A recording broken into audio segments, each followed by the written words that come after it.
Le journaliste et directeur de publication du journal Forum de la Semaine, Jean-Baptiste Komla-Do Djilan, plus connu sous le nom de Dimas Dikodo, est définitivement relaxé de toutes les charges retenues contre lui depuis près de 4 ans.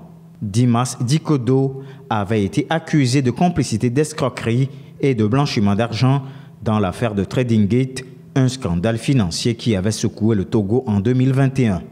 Mercredi, la justice togolaise a tranché en faveur du journaliste, rejetant ainsi toutes les réquisitions du parquet, réclamant 12 mois d'emprisonnement du journaliste avec 8 mois de sursis.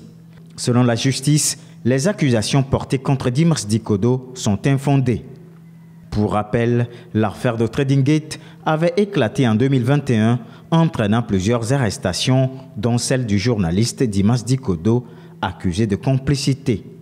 À cette époque, l'homme de médias faisait partie du comité d'administration de l'une des sociétés incriminées dans cette affaire. Il s'agissait de Global Trade Corporation de Ghislain Abaga. Placé en détention depuis lors, l'intéressé n'a cessé de clamer son innocence pendant les 5 mois de son incarcération jusqu'à sa liberté provisoire en février 2022. Son arrestation avait soulevé une vague d'indignation des organisations de la société civile et des organisations professionnelles de la presse. Après 4 ans de bataille judiciaire, la justice togolaise relaxe définitivement toutes les charges qui pesaient contre lui.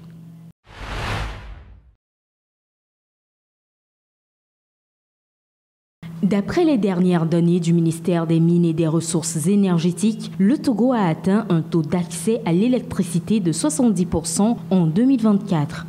Ce chiffre marque une progression de 2% par rapport à 2023 et un bond de 20 points depuis 2020 où le taux était de 50%. Cette avancée s'inscrit dans la stratégie du gouvernement visant une couverture universelle d'ici 2030. Pour les autorités togolaises, ce résultat est une satisfaction car l'objectif fixé en 2024 a été atteint. Toutefois, elles entendent poursuivre les efforts pour garantir une accessibilité encore plus large à l'électricité, notamment à travers des projets d'énergie solaire hors réseau. Parmi ces projets, l'initiative CISO pour l'électrification rurale, le déploiement de mini-réseaux solaires dans 317 localités et le programme Pravost qui accompagne le volet social de CISO. Le financement de nouveaux projets reste une priorité avec, entre autres, la mise en place du fonds Tanga et la deuxième phase du programme Mini-Grids. Par ailleurs, l'extension de la centrale solaire de Blita se poursuit afin d'augmenter la production d'électricité et d'améliorer la couverture énergétique nationale. Pour 2025, le gouvernement prévoit d'accélérer ces initiatives et d'explorer de nouvelles sources d'énergie. Un accord a été signé avec la société américaine Nano Nuclear Energy pour développer des micro-réacteurs nucléaires. Afin d'encadrer cette avancée, la création d'une commission de l'énergie atomique du Togo, TAEC, est prévue. En décembre 2024, la Banque mondiale a approuvé un financement de 200 millions de dollars pour renforcer le secteur énergétique et faciliter l'accès à l'électricité pour tous.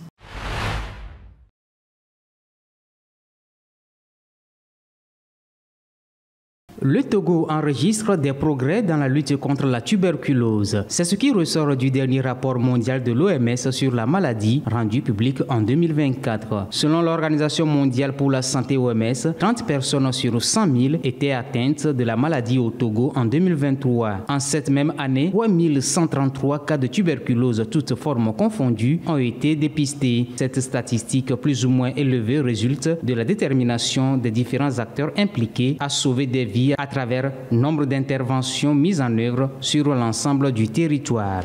Au-delà des infrastructures médicales et des appareils contribuant à la lutte contre la maladie, des mesures sociales essentielles sont aussi mises en place. Il s'agit entre autres des suivis renforcés des patients et surtout la gratuité des soins pour toutes les formes de tuberculose. Pour rappel, la tuberculose reste l'une des principales causes de mortalité d'origine infectieuse dans le monde. L'OMS recense des millions de cas chaque année. Bien que les traitements aient réduit le taux de mortalité, la maladie continue de tuer des centaines de milliers de personnes, notamment dans les pays en développement.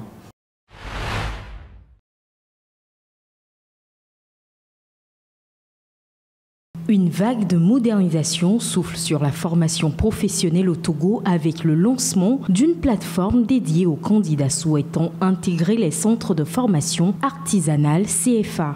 Cette initiative, portée par le ministère de l'Enseignement technique et de la formation professionnelle et de l'apprentissage, vise à simplifier, centraliser et rendre plus transparent le processus d'inscription et d'orientation vers ces établissements cruciaux pour le développement du secteur artisanal togolais. En effet, fini les longues files d'attente et les déplacements multiples pour obtenir des informations ou déposer un dossier.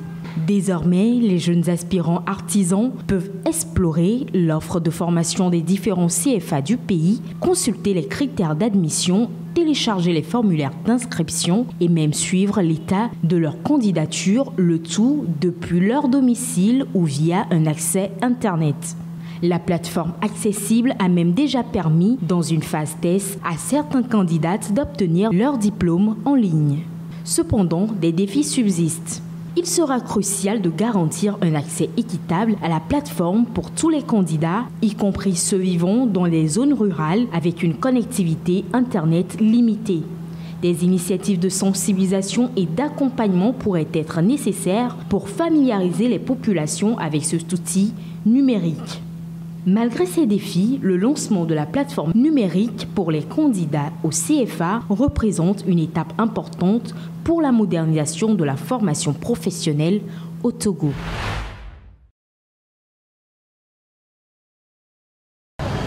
Bourama Doumbia est réparateur de téléphone au grand marché de Bamako.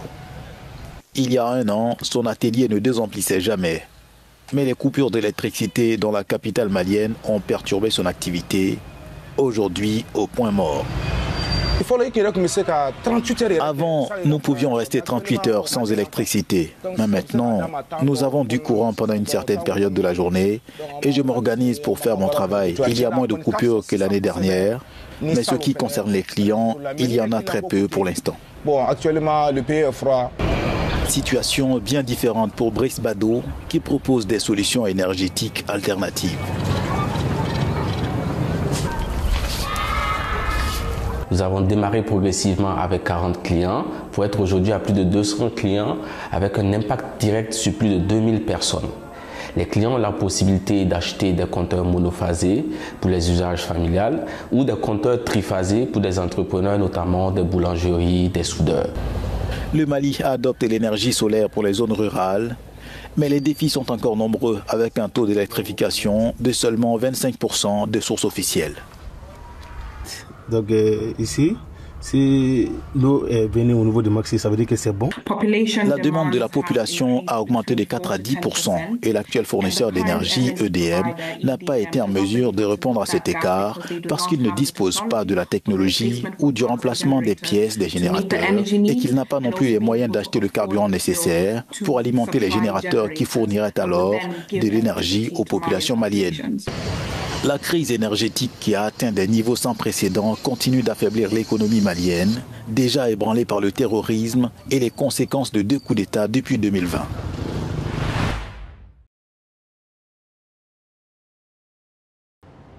À 2 semaines et demie de la fin de la transition, le Gabon met en place un cadre permanent de concertation pour favoriser le partenariat public-privé. Une série de 10 mesures clés a été annoncée par les autorités de transition.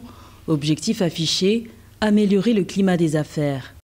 Nous devons bâtir une économie où l'État et le secteur privé avancent désormais main dans la main. C'est à vous, chefs d'entreprise et entrepreneurs, que revient désormais la responsabilité de porter la prospérité de l'économie de notre pays.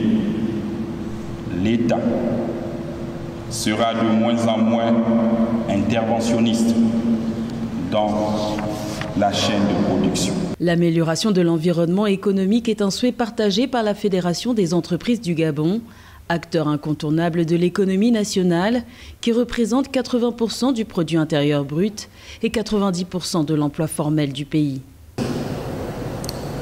Le potentiel de notre secteur privé est immense. Il ne demande qu'à être libéré, soutenu et accompagné. Nous avons les ressources, nous avons le talent, nous avons l'énergie. Ce qu'il nous faut maintenant, c'est un cadre encore plus favorable, une synergie encore plus forte entre l'État et les entreprises citoyennes et une volonté partagée de dépasser cette difficulté pour bâtir ensemble une économie forte pour garantir la souveraineté nationale.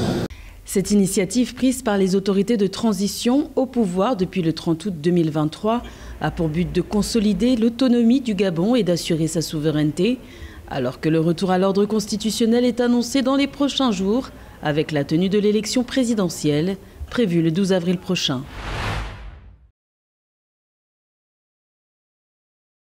L'armée soudanaise a repris mercredi l'aéroport de Khartoum aux forces paramilitaires de soutien rapide. Le site serait totalement sécurisé, selon les médias sur place.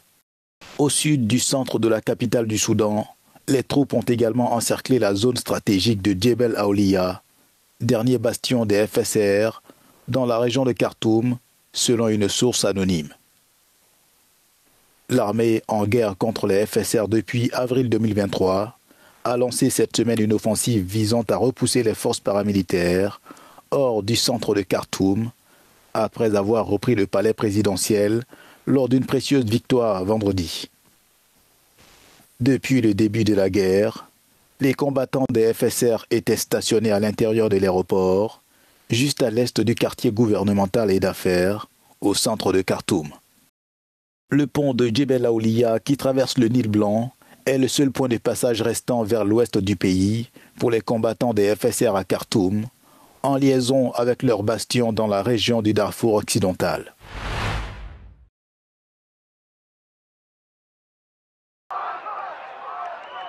Les manifestations de masse en Turquie se sont poursuivies pour la 7e nuit consécutive. Des milliers de personnes s'étant rassemblées mardi soir devant l'hôtel de ville d'Istanbul, en soutien aux maires emprisonnés Ekrem İmamoğlu. Plus de 1400 manifestants ont été arrêtés depuis la semaine dernière. Mardi, le président Recep Tayyip Erdoğan a une nouvelle fois mis en garde les manifestants. Herkesi sınırlarını bilmeye, ölçüyü korumaya, hak arama ile hakaret ve vandallık arasındaki çizgiyi geçmemeye davet ediyorum. Sokaklarda terör estirenlerin, bu ülkeyi yangın yerine çevirmek isteyenlerin varacağı hiçbir menzil yoktur. Girdikleri yol çıkmaz sokaktır. Le chef du principal parti d'opposition turc a rendu visite à Ekrem İmamoğlu en prison mardi. Arrêté mercredi dernier pour corruption, le maire d'Istanbul est considéré comme le principal adversaire du président Recep Tayyip Erdoğan, au pouvoir depuis 22 ans. Ekrem İmamoğlu nie fermement les accusations de corruption et de terrorisme à son encontre.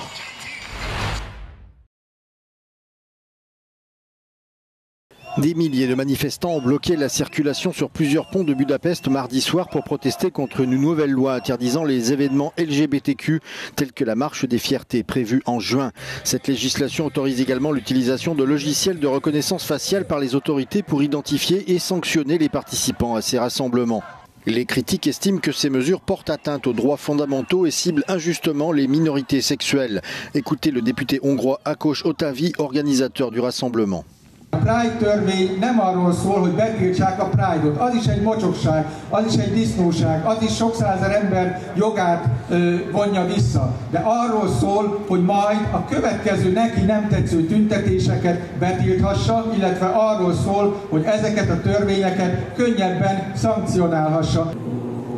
La manifestation s'est déroulée pacifiquement comme l'avaient demandé les organisateurs. Ce nouveau texte et les autres lois restrictives qui l'accompagnent divisent l'opposition en Hongrie. Plusieurs partis affirment qu'il est important de s'y opposer, mais le parti de centre-droit Tisza, emmené par Péter Magyar, qui selon des sondages est actuellement plus populaire que le parti au pouvoir, a qualifié la question de distraction et ne s'est pour l'heure pas positionné. Les organisateurs ont promis de nouvelles manifestations mardi prochain.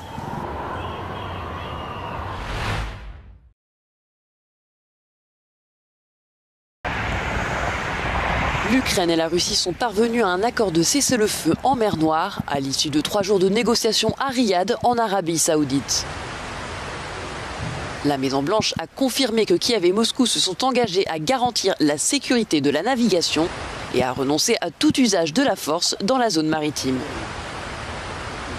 Le ministre ukrainien de la Défense a clarifié la position de son pays, avertissant que tout mouvement de navires militaires russes en dehors de la partie orientale de la mer Noire constituerait une violation de l'accord. Des questions subsistent quant à l'incidence réelle d'un tel compromis, la Russie n'ayant plus d'emprise militaire sur la mer Noire et un corridor roumain garantissant déjà un passage sûr pour les cargos civils. Kiev et Moscou se sont également engagés à élaborer des mesures pour interdire les frappes contre les installations énergétiques. Par ailleurs, les États-Unis ont annoncé vouloir contribuer à rétablir l'accès de la Russie au marché mondial des céréales et des engrais, c'était la demande du Kremlin, et à aider l'Ukraine à négocier des échanges de prisonniers.